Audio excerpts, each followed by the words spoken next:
Hey everybody, Animal Man here. Today I'm going to give you a tour of my shed, which is converted into breeding quails and also rabbits, so stay with us. So here's the shed that was here when I bought the house. So my dad and I came in, cleared it out, and we retrofitted it. We ran electric to it, ran water to it, and insulated it, and then sheathed the entire inside with plywood and put down a roll of this cheap flooring material that's just nailed down to make this usable for this. So at nighttime I close it and lock it. In the winter it's closed and locked, and I have a space heater in there. But in the summer sometimes I leave it open like this during the day, especially if it's going to be hot out.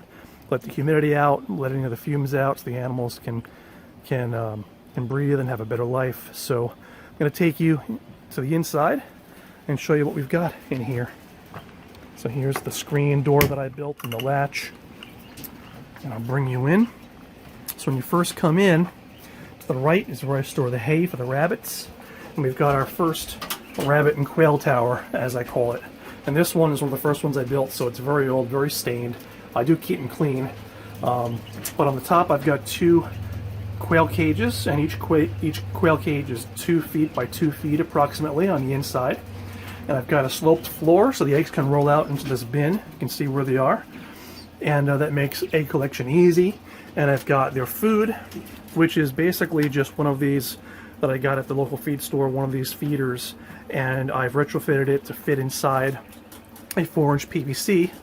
And I've got a cap on there, and I just dump the food in the top, and this can hold several days worth of food. For the water, you can see in the back there. Sorry, it's not focusing. Let me open the door so you can see better. All right, girls, relax, relax. You're not in any danger or anything. You can see those watering nipples, and they just drink from that whenever they want. It's gravity fed, so the little PVC pipe in there holds a little bit of the water, but it's gravity fed from this 5-gallon bucket up here, which is plumbed in, and we actually have it. It goes all the way around the shed, and it comes out to the exterior over here where it's connected to a garden hose. In the winter I disconnect the hose, and there's a valve in there I can turn to shut the water off. And what I do at that point is I have Arizona iced tea bottles, you know, the 1-gallon iced tea jugs, and I'll fill it from hand. I'll get water from the house and I'll top these up by hand every few days, and I keep the lids on just to keep it clear and full of debris. If you want to flush this out, you take the birds out, and I can put some bleach in the bucket, and I can just put some kind of receptacle beneath it and just hold it with my finger and let it all flush out, and then let it refill and flush it out, just to make sure there's no bacteria in there. But having to do that is rare with this system. So you can see the same thing over here. There's a tubing for that bucket. So this bucket does these quails and the rabbit below it. This bucket does this rack of quails and the rabbits below it. And then I have over here another bucket which does the quail brooder, another rabbit cage, and then the quail cages here, and then my 2 bucks, which are over here. Okay, so that's the basic setup. When the quails are small, when we hatch them in the house, the incubators in the house. That way we just make sure the temperature is as constant as possible. But what we do is when they hatch, we'll bring them out here. We'll have these lamps on, and I have a lamp dimmer that we control the temperature on these lamps. There's a lamp there too, and the thermometer and the probe to get the temperature just right. And you can see the whole front folds down so I can get in there. And they have trays which I made, which are removable trays on the bottom. You can see that. And I have these bottom buckets just to catch any of the spillage in there so it doesn't mix with the food and the poop and start to ferment, which makes it smell. This enables me to not have to pull the trays out and rinse them off and dump them out as often. Okay. Now for their waterers, I've got the same water nipples. You can see.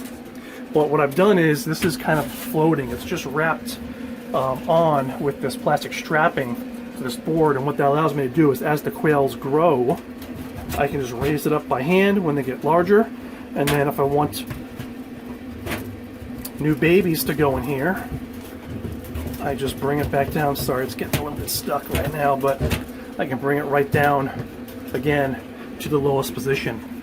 And again, there's a little bit of a water reservoir in there, but it's gravity fed from this bucket. Oh, one more thing, each bucket has a float valve in it. Right inside about this level near the top is a float valve.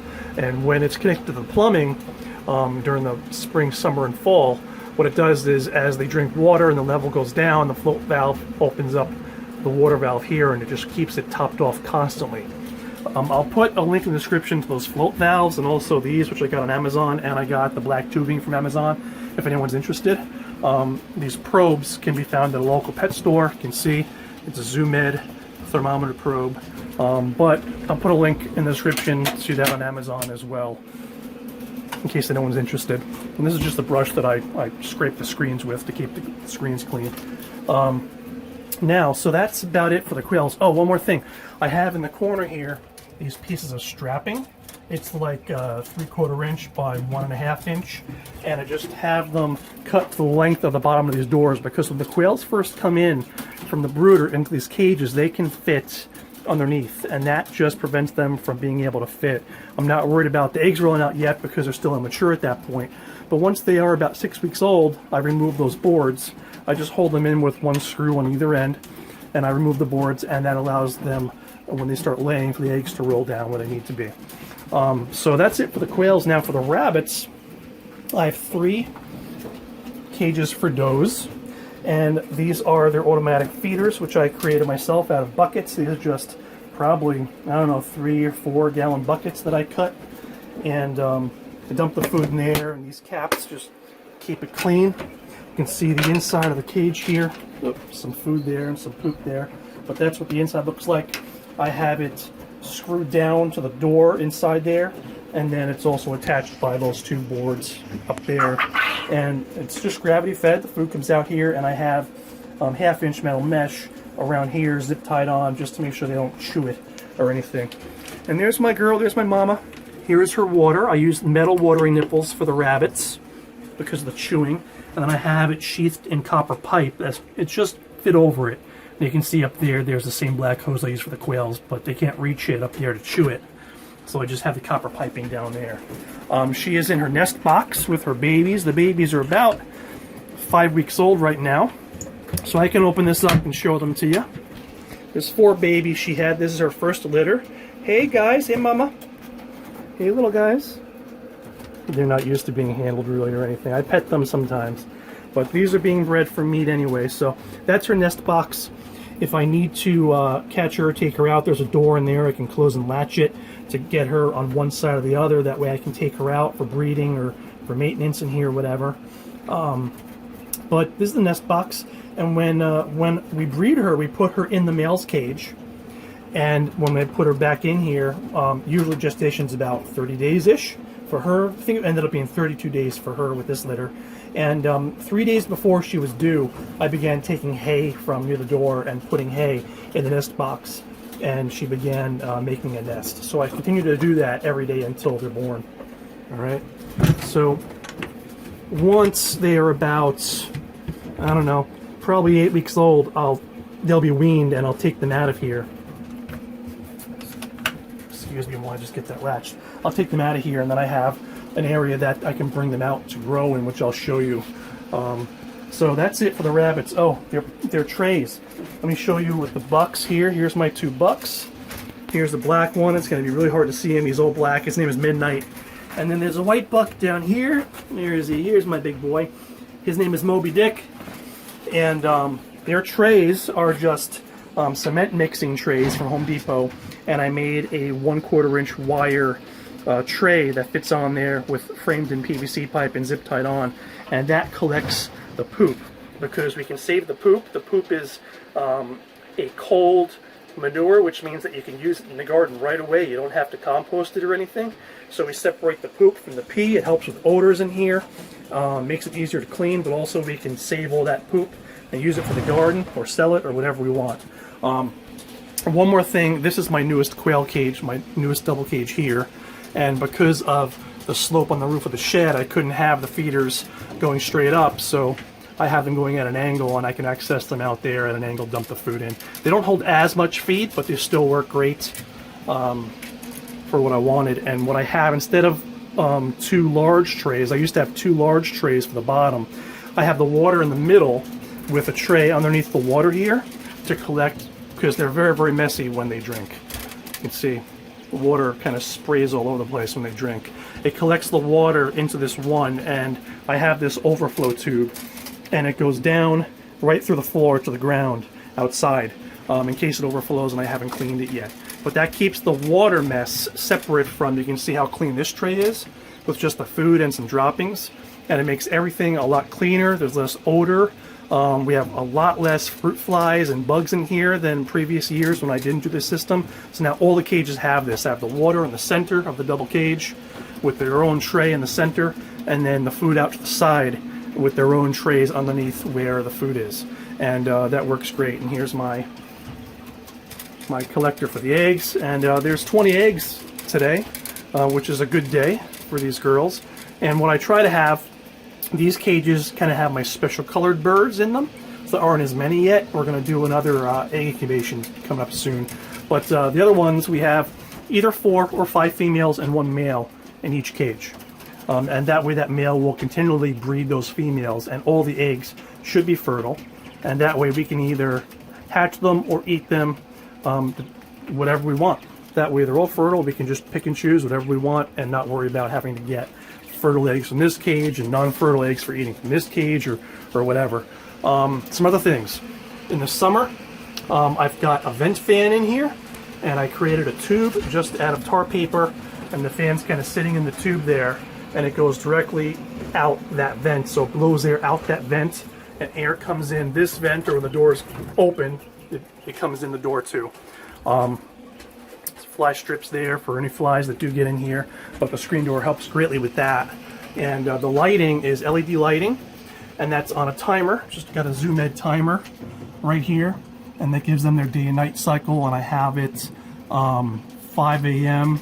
to 9 p.m. to help with their egg production. And I can change that or turn that off whenever I want to give them a break. But as long as the lights are on, this fan is on. It's connected to the same timer as the lights. And then I've just got my charts. This one's for rabbits. This one's for the quails, charting the quail eggs and the productivity and everything. And then just their food. This is the mother and baby high protein food. This is the maintenance food, which I feed to the males.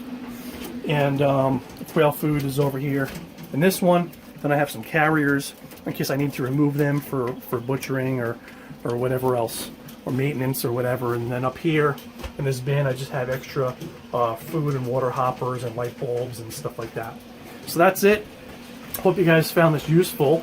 I'll show you one more thing, the rabbit tractor. So when the rabbit babies are weaned, I bring them out of here into a tractor, which I will show you now. Okay, so this is our rabbit tractor for the babies. So once they're weaned, we're going to bring them out here. And Shannon and I built this originally a few years ago for the quails, and it didn't work as well as we hoped for the quails.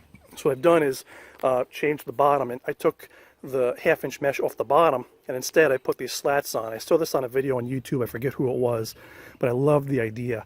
And what that does is some people that have rabbits that they pasture or whatever, or birds they pasture, you know, a chicken tractor or whatever, they have just nothing on the bottom. But I worry that they may be able to get out, or predators might be able to get in. These slats keep the rabbits in, keep predators out, but they allow a lot more grass and weeds to come through the bottom than would be able to happen if you had mesh on the bottom. So that's why I believe the slats are going to work a lot better. So here's the handles for moving it. I can open this end. Here's a shelter area that my friend Deke from RelaxShacks.com gave me. And again, I've got automatic food and water. This one's food, this one's water. I fill them up, and they have automatic food and water on top of eating the vegetation underneath it. I can open that up for maintenance if I want to. Here's the wheels, so that way I can pull this around. And the idea is you let them kind of like mow the lawn for you basically and fertilize it as they go. So you move this to different spots like a grid. You know, tomorrow it'll be here, the next day it'll be there, the next day it'll be there, and so on and so forth. And they'll fertilize whole areas for you and provide them with fresh food. So I also have new for this year, this whole section here is a door. The hinges are on the top, and I've got my 2 locks. There's keyed locks, and if I need to get in there to get the rabbits out or put them in or anything else, I can just flap that whole thing open, and it holds open on its own, and I can get in there and I can reach anywhere in there to get them. When we used this for the quails, it didn't have that. But so we'll keep the babies in here until they're old enough for butchering. So hope you guys found all this useful. This is our whole system that we figured out through trial and error, mostly over probably the last 3 years, 3.5 years. And again, I'll put those links that I mentioned in the description. If you haven't yet, please subscribe to Animal Man Survivor. And if you want to help support our channel, please check us out on Patreon for $1 a month. You get some exclusive content and help support us. So thanks for being here, guys, and we'll see you again soon with more videos.